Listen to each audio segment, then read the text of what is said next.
इस्लाम को देश में कोई खतरा नहीं, हम बड़े हैं का भाव छोड़ना पड़ेगा। भागवत। आरएसएस प्रमुख मोहन भागवत ने कहा कि हिंदू हमारी पहचान, राष्ट्रीयता और सबको अपना मानने एवं साथ लेकर चलने की प्रवृत्ति है।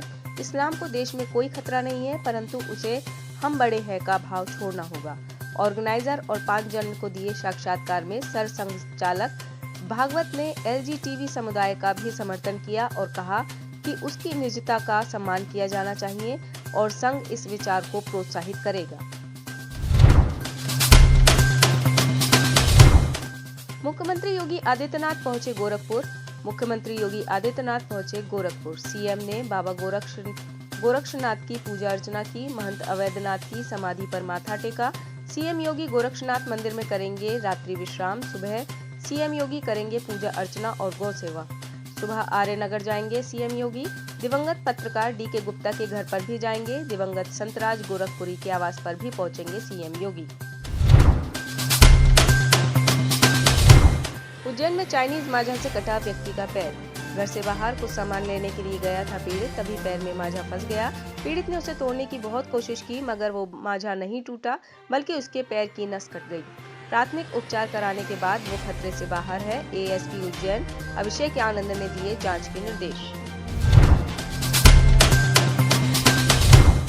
हाईकोर्ट ने यूपी सरकार पर लगाया जुर्माना। हाईकोर्ट के लखनऊ बेंच ने यूपी सरकार पर लगाया 25,000 रुपए का जुर्माना। जनहित याचिका पर 10 साल से जवाब दाखिल न करने पर लगा जुर्माना। कोर्ट ने कहा, जिम्मेदार अफसरों से हर्जाने की रकम वसूले सरकार। हर्जाने की रकम मीडिएशन सेंटर को दी जाए। सीएम सुखविंदर सिंह ने कहा, बीजेपी ने लोगों को ठगा है। बीजेपी सरकार ने लोगों को ठगा है। चुनाव से पहले जयराम ठाकुर ने 900 संस्थान खोल दिए, इसका कोई बजट ही नहीं था। चुनाव जीतने के लिए वैट भी कम कर दिए और हिमाचल सरकार पर कर्ज लेने का इतना बोझ डाल दिया कि हमें कर्ज की सीमा को बढ़ाना पड़ा। मणिलाल पाटीदार को भ्रष्टाचार के मामले में विजिलेंस की ओर से दर्ज केस में मिली जमानत। आईपीएस मणिलाल पाटीदार समेत 4 पुलिसकर्मी पर जून 2022 में दर्ज हुआ था केस। विजिलेंस की कानपुर यूनिट ने दर्ज किया था मणिलाल पाटीदार पर केस, लेकिन 60 दिन के अंदर चार्जशीट दाखिल नहीं हुई। चार्जशीट दाखिल नहीं होने के चलते लखनऊ की भ्रष्टाचार अधिनियम की स्पेशल कोर्ट ने दी मणिलाल पाटीदार को जमानत। अभी मणिलाल पाटीदार को रहना होगा जेल के अंदर। 2 अन्य मामले भी हैं मणिलाल पाटीदार पर दर्ज। जोशीमठ के बाद टिहरी गढ़वाल में चंबा सुरंग के पास के मकानों में दिखी दरारें।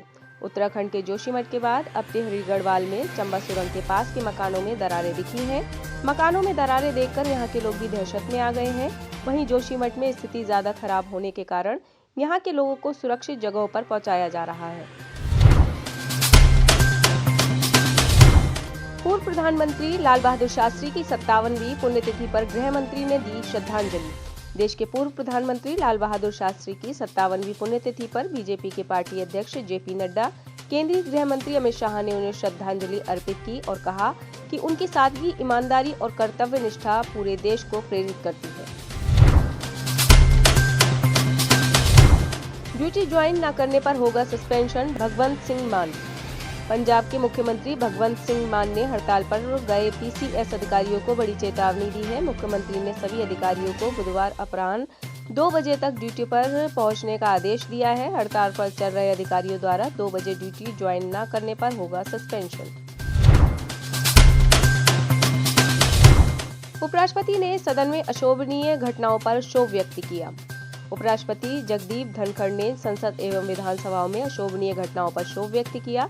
साथ ही उन्होंने इसका समाधान खोजने पर जोर दिया। उन्होंने कहा कि संविधान और कानून की शपथ लेने वाले जनप्रतिनिधियों का विधायिका में नियमों और अनुशासन का उल्लंघन करना समझ से परे है। भारत भाईचारे, एकता और सम्मान के भाव में यकीन रखता है राहुल गांधी। कांग्रेस नेता राहुल गांधी ने पंजाब में भारत जोड़ो यात्रा शुरू करने से पहले बुधवार की सुबह गुरुद्वारा फतेहगढ़ साहिब में मत्था टेका। वह रोजा शरीफ दरगाह भी गए। राहुल ने कहा, बीजेपी और आरएसएस के लोग देश को बांट रहे हैं। ये लोग एक धर्म को दूसरे धर्म के खिलाफ, एक जाति को दूसरी जाति के खिलाफ, एक भाषा को दूसरी भाषा के खिलाफ खड़ा करने का काम कर रहे हैं। लोगों को संबोधित करते हुए राहुल ने कहा कि भारत भाईचारे, एकता और सम्मान के भाव में यकीन रखता है। इसी कारण भारत जोड़ो यात्रा सफल हो रही है। महाराष्ट्र के पूर्व मंत्री हसन मुश्रीफ को ईडी ने किया गिरफ्तार। महाराष्ट्र के पूर्व मंत्री और एनसीपी विधायक हसन मुश्रीफ पर प्रवर्तन निर्देशालय की कार्रवाई। हसन मुश्रीफ पर हुई कार्रवाई को लेकर सांसद संजय राउत ने प्रेस वार्ता दौरान कहा कि यह कार्रवाई बदले की राजनीति से की गई है, परंतु हसन मुश्रीफ इससे बाहर निकलेंगे। उन्होंने कहा कि हसन मुश्रीफ विपक्ष के नेता हैं जो एक खास विचारधारा के खिलाफ लड़ाई लड़ रहे हैं। वर्तमान बीजेपी अध्यक्ष जेपी नड्डा का कार्यकाल 20 जनवरी को होगा खत्म। 2024 लोकसभा चुनाव तक बीजेपी की कमान किसके हाथ रहेगी? वर्तमान अध्यक्ष जेपी नड्डा का कार्यकाल 20 जनवरी को खत्म होने के बाद पार्टी ने नए अध्यक्ष के चुनाव और अन्य नीतिगत फैसला लेने के लिए 16 और 17 जनवरी को राष्ट्रीय कार्यकारिणी की मीटिंग बुलाई है। इस बार बीजेपी की कमान किसके हाथ होगी? जेपी नड्डा या कोई और? सीकर के खाटू श्याम जी कस्बे श्याम बाबा वार्षिक फाल्गुन लक्खी मेले की तैयारी शुरू। राजस्थान के सीकर जिले के खाटू श्याम जी कस्बे के विश्व प्रसिद्ध बाबा श्याम के आगामी वार्षिक फाल्गुन लक्खी मेले को लेकर उपखंड अधिकारी पृथ्वा वर्मा ने प्रशासनिक अधिकारियों की मेला मजिस्ट्रेट कार्यालय पर पहली बैठक के दौरान मेले की व्यवस्था को लेकर अधिकारियों से की चर्चा। मध्य प्रदेश की देवभूमि को लेकर उज्जैन के साधु संतों ने जताई चिंता। विकास और रोजगार के पीछे भाग रही सरकार को उज्जैन के संतों ने चेताया। कहा कहीं मध्य प्रदेश की देवभूमि को जोशीमठ न बना दे। चिंता जताते हुए उज्जैन के साधु संतों ने एमपी सरकार को जोशीमठ से सबक लेने की सलाह भी दी है। बांग्लादेश एयरलाइंस की फ्लाइट के अंदर एक शख्स ने शर्टलेस की मारपीट, वीडियो वायरल। बांग्लादेश एयरलाइंस की फ्लाइट में एक शख्स ने शर्ट उतारकर की हाथापाई। घटना का वीडियो वायरल हो रहा है। हालांकि उसे भी थप्पड़ पड़े पहले, जिसके बाद वो रोता नजर आया। इस दौरान बाकी यात्री झगड़े को सुलझाने की कोशिश करते भी दिखाई दिए। हालांकि फ्लाइट के अंदर शर्टलेस मारपीट के कारणों का अभी तक पता नहीं चल पाया है। कनाडा सरकार ने महिंदा राजपक्षे और गोटाबाया राजपक्षे पर लगाया प्रतिबंध। तमिल अल्पसंख्यकों के खिलाफ 26 साल के लंबे युद्ध के दौरान श्रीलंका के पूर्व राष्ट्रपतियों महिंदा राजपक्षे और गोटाबाया राजपक्षे पर कनाडाई विदेश मंत्रालय ने मंगलवार प्रतिबंध जारी करते हुए कहा कि कनाडा निम्नलिखित व्यक्तियों के खिलाफ प्रतिबंध लगा रहा है, जिन्होंने 1983 से 2009 तक श्रीलंका के नागरिक संघर्ष के दौरान मानवाधिकारों का घोर और व्यवस्थित तरीके से हनन किया था। प्रतिबंधों के अनुसार राजपक्षे बंधुओं की संपत्ति जब्त कर ली जाएगी और उन्हें कनाडा में प्रवेश करने की अनुमति नहीं दी जाएगी। रोहिंग्या बांग्लादेश के लिए बोझ बन गए हैं, डॉक्टर हसन महमूद। बांग्लादेश के सूचना और प्रसारण मंत्री डॉक्टर हसन महमूद ने बांग्लादेश में रह रहे 12 लाख से अधिक रोहिंग्या शरणार्थियों को म्यांमार वापस भेजने के लिए अंतर्राष्ट्रीय समुदाय से दबाव बनाने की अपील की है। एक संवाददाता सम्मेलन में उन्होंने कहा, रोहिंग्या बांग्लादेश के लिए बोझ बन गए हैं। वहीं बांग्लादेश के शरणार्थी शिविरों में रह रहे रोहिंग्या ने सुरक्षा के साथ म्यांमार लौटाए जाने की मांग की है। अभी अगर विदेशी सपोर्ट नहीं मिला तो और बदतर होगी पाकिस्तान की स्थिति। आखिर पाकिस्तान की आर्थिक स्थिति से वाकिफ होने के बाद भी क्यों मदद को आगे नहीं आ रहे हैं मित्र देश। यहाँ तक कि बुरी हालातों के बीच भी पाकिस्तान अपने मित्र देश संयुक्त अरब अमीरात का कर्ज चुकाने में जुटा हुआ है। एक रिपोर्ट के अनुसार पाकिस्तान के पास अब मात्र 5 अरब डॉलर से भी कम का विदेशी मुद्रा भंडार है।